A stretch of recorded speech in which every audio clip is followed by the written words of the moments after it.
Настани од сизмички размери повторно го разнишаа Блискиот Исток, вака долгогодишната новинарка од Каиро, која живее и работи во главниот град на Египет, Офелија Гаджевска-Садек, ги опишува случувањата во Сирија и бегството на сирискиот претседател Башар ал-Асад во Русија. Вели тоа беше обид за конечно рушење на диктаторскиот режим на династијата Асад, која со Сирија владеела повеќе од 70 години. Каква ќе биде иднината на Сирија? Дали Москва и Техеран ќе го признаат поразот во Сирија? Дали Трамп и Соединетите Американски држави ќе имаат улога во градењето на нова Сирија? Иако првечно Доналд Трамп се дистанцира од било каква акција и реакција.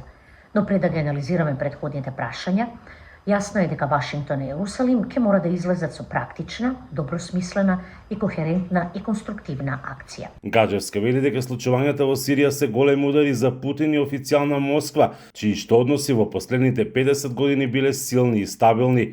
Русија со сега поранешниот сириски претседател во 2017 подпишала договор на 40 години за проширување на нејзината воздушна и поморска база во Тарсус на Медитеранското море, каде до неодамна биле присутни стотици руски бродови. Да се изгуби Сирија е катастрофална загуба за Русија и Путин и неговата желба за голема руска моќ над повеќе континенти.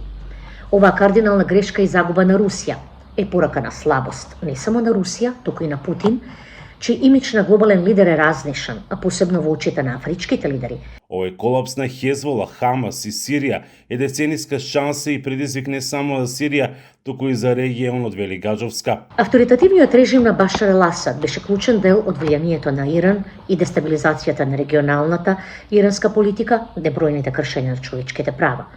Исто така улогата на Иран преку Хезбола во последнава година и нанесоа катастрофални порази во Газа, Бейрут и Дамаск.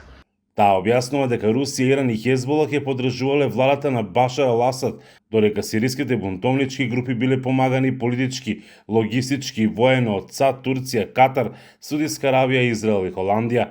Вели дека според тамошните аналитичари во игра се 3 сценарија за еднината на нова Сирија, но и највозможното решение е следното. Со мирно обединување, единство на сите етнички и религиозни групи, а ги има повеќе во Сирија.